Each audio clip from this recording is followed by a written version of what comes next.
ప్రపంచం మొత్తంలో కేవలం 3 చోట్ల కొలువైన అనంత పద్మనాభ స్వామి విగ్రహంతో పర్యాటకులను ప్రత్యేకంగా ఆకర్షిస్తున్న ఉండవల్లి గుహలను ఈరోజు ఈ వీడియోలో మీతో షేర్ చేసుకుంటున్నాను.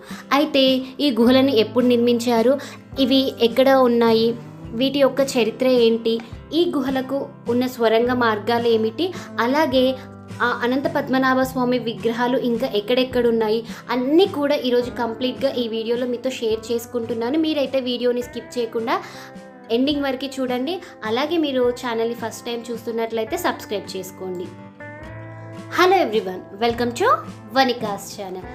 ఈ ఉండవల్లి గుహలు వచ్చేసి మనకి విజయవాడ బస్ స్టాండ్ నుంచి 7 కిలోమీటర్ల దూరంలో, అలాగే కనకదుర్గమ్మ వారి గుడి నుంచి 6 కిలోమీటర్ల దూరంలో ఉండవల్లి అనే ఊర్లో ఈ గుహలు అయితే ఉన్నాయి.